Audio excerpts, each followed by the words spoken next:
Hello my dear students, so today our topic is write the reaction of K2Cr2O7 with Ki।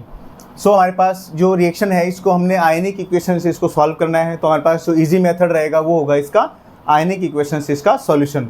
Means हमारे पास जो K2Cr2O7 है हमें पहले इसको आयनिक फॉर्म में लिखना होगा K2Cr2O7 को, ताकि K2Cr2O7 जो है इसका जो आयनिक पार्ट होगा हमारे पास Cr2O7 2 नेगेटिव से Cr3+ की तरफ, और जो मेरे पास Ki है उसको हमने किस फॉर्म में लिखना है, यहाँ पर Ki यहाँ पर जो लिखा जाएगा I नेगेटिव से I2 की तरफ। मीन्स हमारे पास हमने इन दो आयंस के लेकर हमने इस रिएक्शन को क्या करना है, बैलेंस करना है। तो हमारे पास क्या आ जाएगा Cr2O7 2 नेगेटिव, ये Cr3+ की तरफ, और I नेगेटिव जो होगा वो होगा I2 की तरफ। अब हमें इस रिएक्शन को as a redox reaction balance करना है।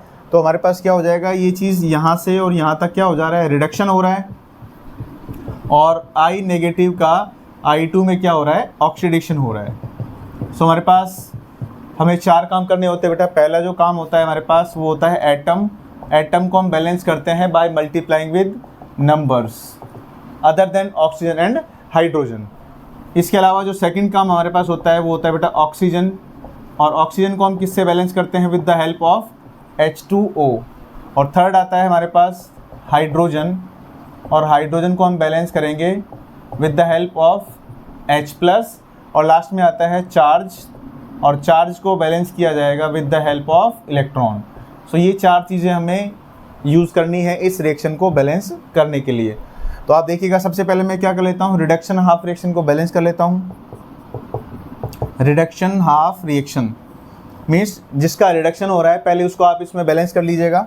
तो ये हमारे पास आ रहा है Cr2O7 2 negative changes to Cr3+। तो सबसे पहले आप देखिएगा, ऑक्सीजन को अगर छोड़ दिया जाए तो हमारे पास क्या आता है, एटम में हमारे पास क्या आता है, क्रोमियम। तो आप देखिएगा यहाँ पर 2 क्रोमियम है, यहाँ पर 1 क्रोमियम है। तो एटम को बैलेंस करने के लिए हम क्या करेंगे, नंबर से मल्टीप्लाई करेंगे। यानी मेरे पास यहाँ पर 2 क्रोमियम है और यहाँ पर 1, तो मैं क्या करूँगा, इसको 2 से मल्टीप्लाई कर दूंगा। तो एटम बैलेंस हो गया। नेक्स्ट आता है मेरे पास सेकंड नंबर ऑक्सीजन।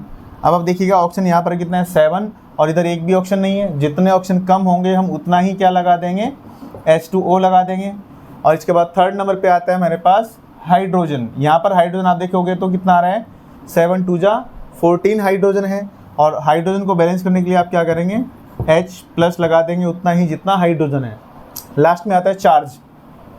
तो चार्ज को हमने बैलेंस करना है with the help of electron. अब आप देखिएगा लेफ्ट हैंड साइड का जो चार्ज है वो कितना है, 2 नेगेटिव हमारे पास डाइक्रोमेट आयन पे चार्ज है, और 14+। तो 14+ और 2- कितना हो जाएगा, यहाँ पर +12 हो जाएगा, और 2 3 जा 6, यानी कि +12 हमारा लेफ्ट में चार्ज है और +6 हमारा राइट में चार्ज है। तो आप देखिएगा यहाँ पर 6 चार्ज जो है वो इधर की तरफ लेफ्ट में क्या है, ज़्यादा है। तो चार्ज जहाँ पर ज़्यादा होगा हमें इलेक्ट्रॉन वहाँ पर लगाना है। यानी यहाँ पर हम क्या करेंगे, रिएक्शन को बैलेंस करने के लिए 6 इलेक्ट्रॉन लगा देंगे। तो आप देखिएगा +12 और 6 नेगेटिव कितना हो गया, +6 हो गया। यहाँ पर भी +6 है और यहाँ पर भी +6। तो इसको इक्वेशन नंबर 1 मान लीजिएगा। इसी तरीके से हमारे पास ऑक्सीडेशन हाफ रिएक्शन। तो ऑक्सीडेशन हाफ रिएक्शन में हमारे पास क्या है, आयोडीन नेगेटिव से I2 की तरफ। सो हमारे पास आप देखिएगा फर्स्टली क्या होता है, एटम को बैलेंस करना है। तो यहाँ पर सिर्फ आयोडीन है, तो यहाँ पर 2 आयोडीन है और यहाँ पर 1 आयोडीन है। हम क्या करेंगे, इसको 2 से मल्टीप्लाई कर देंगे। तो एटम तो बैलेंस हो गया। लास्ट में आता है ऑक्सीजन, उसके बाद फिर हाइड्रोजन, यानी हमारे पास ना ऑक्सीजन है ना हाइड्रोजन है। और फाइनली क्या आता है हमारे पास, चार्ज। अब चार्ज आप देखिएगा यहाँ पर 2 नेगेटिव, और इधर की तरफ कितना है, 0 चार्ज है। तो आप देखिएगा चार्ज जो है वो ज़्यादा किधर है, राइट हैंड साइड की तरफ है, कितना, 2 ज़्यादा है। यानी हम इतना ही इलेक्ट्रॉन यहाँ पर लगा देंगे। अब हमें इन इलेक्ट्रॉनों को क्या करना है, बराबर करना है। तो इधर 6 इलेक्ट्रॉन है और इधर मेरे पास क्या है, 2 इलेक्ट्रॉन है।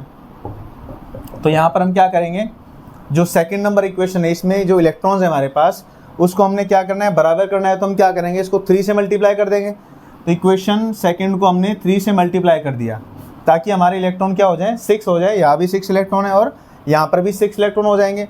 तो 3 से मल्टीप्लाई करेंगे तो ये आ जाएगा 3 2 जा 6 iodine negative react to give 3 I2 plus 6 electron. तो इसको हम मान लेते हैं इक्वेशन नंबर 3। तो आप देखिएगा मेरे पास यहाँ भी 6 इलेक्ट्रॉन है और यहाँ भी 6 इलेक्ट्रॉन है। तो जब इलेक्ट्रॉन बराबर हो जाएंगे तो हम क्या करेंगे, रिएक्शंस को अब ऐड कर देंगे। तो इक्वेशन फर्स्ट और थर्ड इसको हम क्या कर देंगे, ऐड कर देंगे। तो हमारे पास फाइनली जो बैलेंस रेडॉक्स सेक्शन है वो आ जाएगी, यानी adding equation first and third. Equation first और थर्ड को हम क्या कर देंगे, ऐड कर देंगे। तो हमारे पास देखो फर्स्ट में क्या है, यानी रिएक्शन को इस तरीके से हम ऐड करेंगे तो इसका लेफ्ट इसके लेफ्ट में ऐड हो जाएगा, इसका राइट इसके राइट में ऐड हो जाएगा। तो आप देखिएगा यहाँ पर 6 electron plus Cr2O7 2 negative plus 14H plus 6I negative react to give 2 Cr3 plus 7H2O plus 3I2 plus 6 electron. तो 6 इलेक्ट्रॉन से 6 इलेक्ट्रॉन क्या हो जाएंगे, कैंसिल हो जाएंगे और हमारे पास जो रिएक्शन आएगी बची हुई वो क्या होगी, बैलेंस इक्वेशन होगी। तो हमारे पास जब हम पोटेशियम डाइक्रोमेट का रिएक्शन पोटेशियम आयोडाइड के साथ करेंगे तो हमारे पास जो बैलेंस इक्वेशन आएगी वो ये आएगी, यानी हमें आयनिक इक्वेशन के तौर पे इसका आंसर लिख देना है। Thanks for watching my video. अगर हमारी वीडियो आपको पसंद आई तो इस चैनल को लाइक करें, शेयर करें, सब्सक्राइब करें और बेल आइकन को प्रेस करें। Thank you.